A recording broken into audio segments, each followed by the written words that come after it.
be just in doing so? And I'd say no, it wouldn't be just because, well, they haven't done anything, have they? What about original sin, man? Doesn't that mean they're automatically guilty? Doesn't that mean that God would be just, and as soon as they were conceived, throwing them into hell? Of course it would, because they've already committed a crime, original sin. But the fact is, once they do something, then there is a penalty to be paid, and the penalty is destruction by fire. That's it.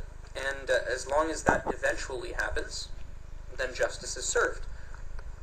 Now you might ask, is it really fair for God to burn me for doing one tiny sin? Well, like I said before, any and all sin in the sight of God is abundantly sinful. He's not impressed if you rob a bank any more than he would be impressed if you robbed a child of a lollipop. It's all the same in God's sight. And, Really?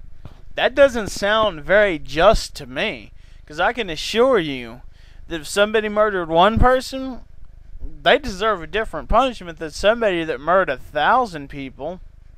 Just a thought there about justice. It seems to me more just to look at their crimes and decide a punishment, which would obviously have to be a finite punishment.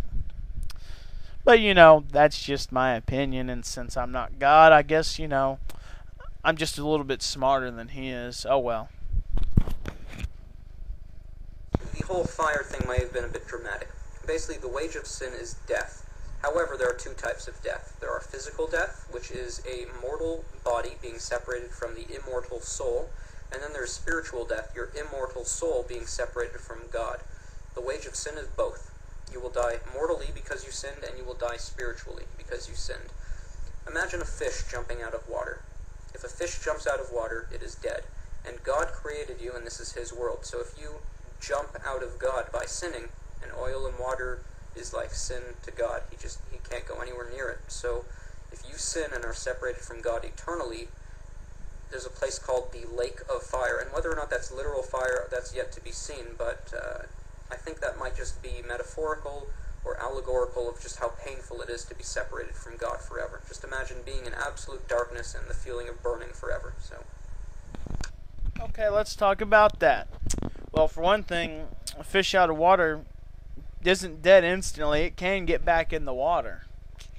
But once you die of your physical body, you don't have a chance ever to redeem yourself. You're screwed.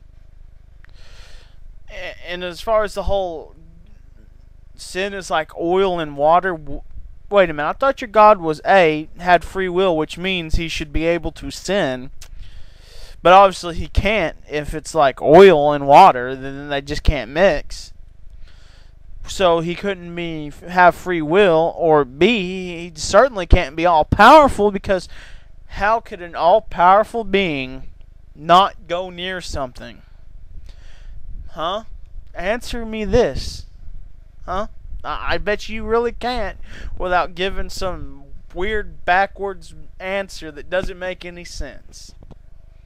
Let's continue.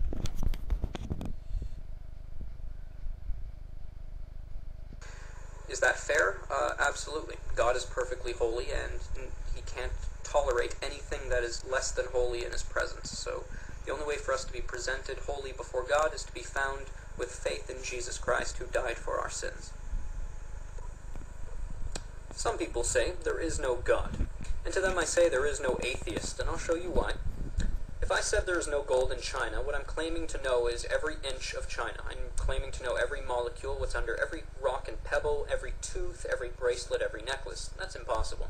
So, for you to claim there is no God, you're claiming to be all-knowing, which would either make you God and defeat your premise, or you just simply be, basically... Again, almost no atheist says there is no God. More to the fact, and I've heard other atheists tell you this, of course not that you would listen, because we're filthy scum, but we just don't believe in God. We don't see any evidence of God out there, and so we don't believe in him. But if we were to see evidence of a God, and more specifically a specific God, whichever one that would be, if it was Yahweh, so what? We'd believe in Yahweh. We wouldn't believe in Yahweh. We would know Yahweh, because we would have some evidence to back him up. But we don't have any evidence to back up any God whatsoever, so we just simply don't believe in gods. We don't say for a fact there is no God, because we don't know. We can't be 100% sure. There could be a God. We could be wrong. But then again, there's no evidence that we have seen that we are. And you have never, Mr. venomfangx, ever shown us any proof that God exists. Let's see if you can muster up the probability of doing it now. Lying, because there's simply no way that you can know that. So, and all I'd have to do to prove you wrong is show you a little bit of proof. Likewise, if I said there's no gold in China, all you'd have to do to prove me wrong would be to show me a piece of China. You wouldn't have to know every inch of China to prove me wrong.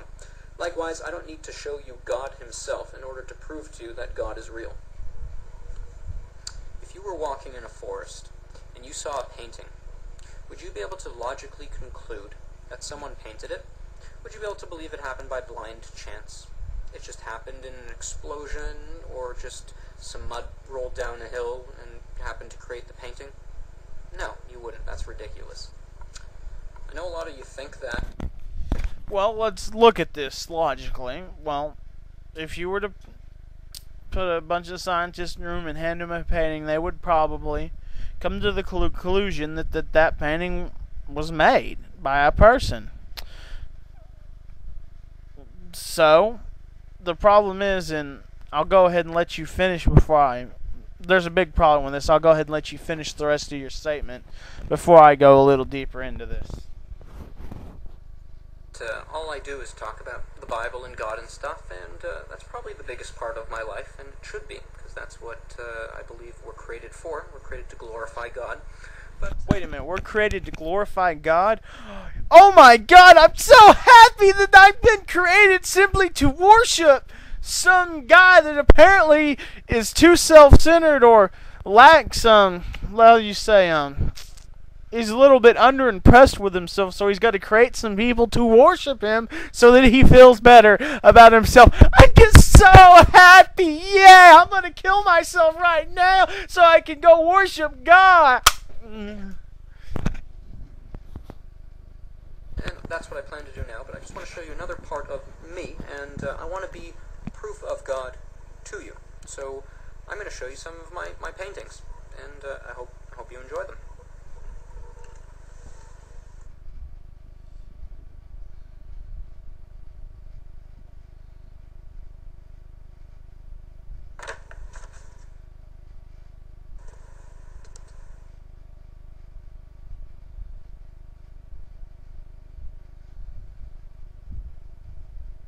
Why would you be able to look at that painting and conclude someone painted it, yet look at the real subject matter of the painting and not conclude the exact same thing, even though the real thing is a billion, trillion times more complex than the painting?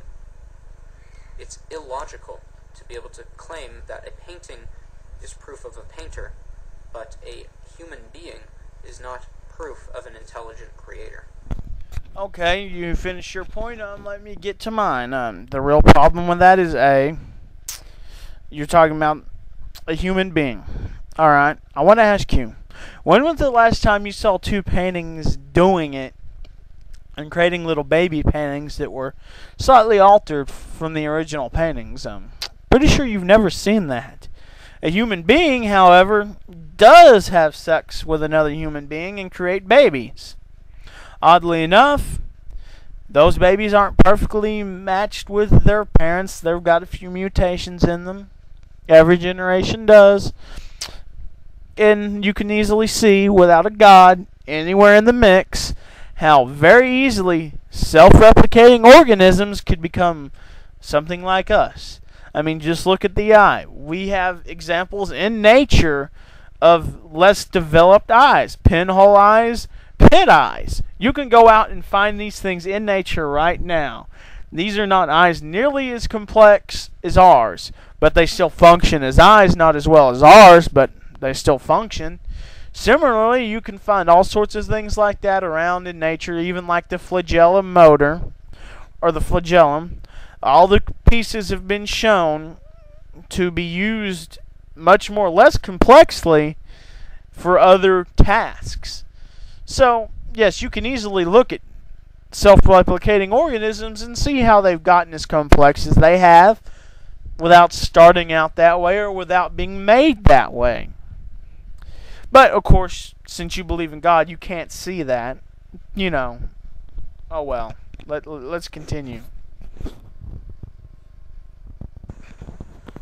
The reason I wanted to show you my paintings was to show you